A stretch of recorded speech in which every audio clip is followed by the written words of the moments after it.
Welcome to TiEcon Live. I'm Kamal Aluwalia, and it's a pleasure to have with us in our studio Peter Wagner from Accel Partners. Great to be here. So Peter, share with us your views on where Accel is investing and where are you seeing opportunities in China and India area? Sure. Well, Accel is, of course, well known as a Silicon Valley early-stage technology venture firm.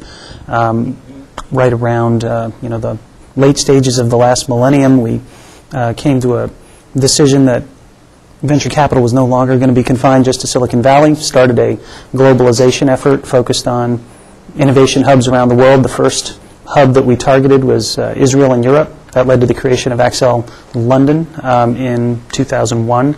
The second thing that we did was focused in China via partnership with IDG Technology Venture there, which is the leading team on the ground in China. So there's now an entity called IDG Accel China Growth Fund, which is the preeminent firm in China. And today we're in the midst of strategy development with regard to India. So, we think venture capital is really about innovation and entrepreneurship.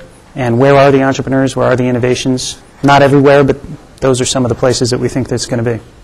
So based on your experience, what do you see the differences between the entrepreneurs that you find in Silicon Valley versus the ones that you find in China? Well, there's just a lot more entrepreneurial experience. You have second, third, fourth generation entrepreneurs in the technology community in Silicon Valley. So a lot of the muscle memory and a lot of the supporting infrastructure, both from a services as well as peer group type of support, is well established in Silicon Valley. It's really a unique place in the world. We're starting to see those things come into view from a first generation point of view in some of the other geographies. China, of course, well underway. India, close on its heels. And is it easy for you to do due diligence in some of those opportunities, or is it a little higher risk factor that you go in with? Well, it's extremely difficult, and that's why we're a big proponent of a local on-the-ground team. So we don't do fly-by venture capital.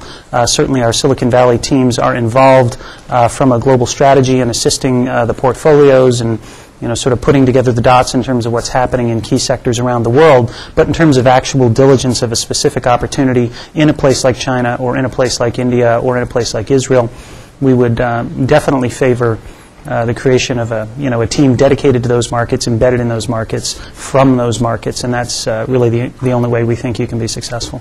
So for some of the entrepreneurs who get to see the highlights from your panel later today or this interview and would want to approach you, what advice would you give them so that they do come with a better story that hangs together and is more likely to get it funded, just from a presentation and their homework that they bring to you? I'm reluctant to give too much advice. I think too much advice from venture capitalists can get in the way of great entrepreneurs. So, just bring, the entrepreneur's unique perception of the opportunity and their unique passion about the opportunity, and don't try and dress it up too much. The dressing is usually besides the point.